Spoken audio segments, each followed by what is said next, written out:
Hello, I've been working on this for a little while. This is called Coven of Ebony, and this is a total conversion using an old mod which was only a single player add-on.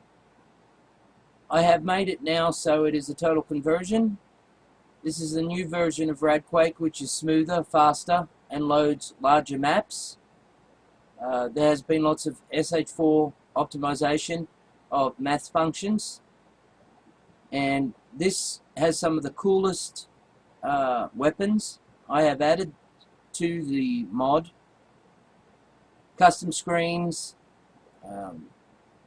The frame rate is up by 5 frames a second on this due to the maths functions and also some other optimizations.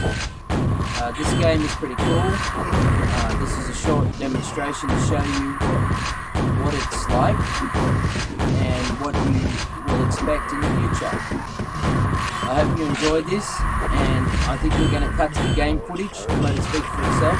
I do love the new gun where you can fire it onto someone and it'll count down like 5 seconds and then blow up. You can also place it on walls and then go into another room and it will blow up. The other things you can do is if it attaches to them, it will just say goodbye and blow them to bits.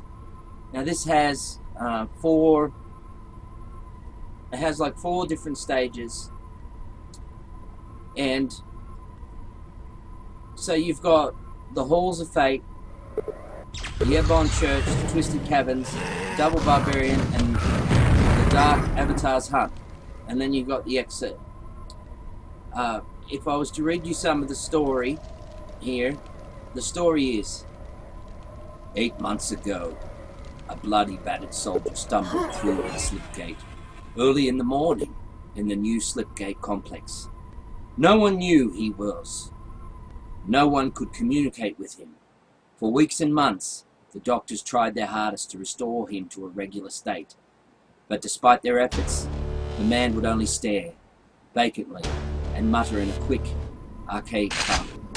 Unfamiliar to the best of linguists, one bright morning he was found dead in the sick ward, with no signs of a struggle. An autopsy revealed a mechanical device within him, and after many more months of decoding these electronics, a very rough log of the man's journey was recovered. It is from this information that we perceive the current threat. Besides this man, a few more have gone through the slipgates. Most are cut off from communication with home in several minutes and are never heard of again. Less than 10 have ever made it back. Most of these refuse to even return. The Earth Guard, in the beginning, a valiant effort to protect our world from a neither-worldly threat, has been reduced to an unfunded group of badly shackled. The lapse in attack has led wistful officials to believe that Quake has really been destroyed. The droids sent through the slipgate portals are still not coming back. Everything we knew about Quake is merely theory. Hypothesis. Based on this sketchy information, we reason that Quake is force which has been conquering worlds since before mankind existed. The multitude of factions and races in his army are probably held together by some common bond. But if Sub-Nagarath was truly the source of that bond, as many believe, then the beings in his army would be freed from their servitude to him. The effects of the Sub-Nagarath death, supposing she was the source of the bond, would have been similar to the Forward Run, but on a scale much, much larger. Some would welcome their freedom.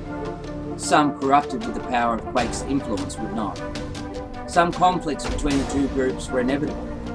The faction we are truly frightened of is the Coven of Ebony. This group of wizards seem intent on seizing Quake's unholy throne. The Coven was last masters as yet unknown.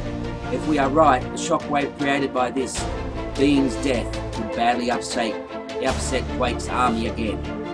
You are one of the finest men in the darkest hour. We have no choice. You must travel deep into the heart of the Coven of Ebony and assist their masters. This is the story by the original author, and I hope you enjoy it.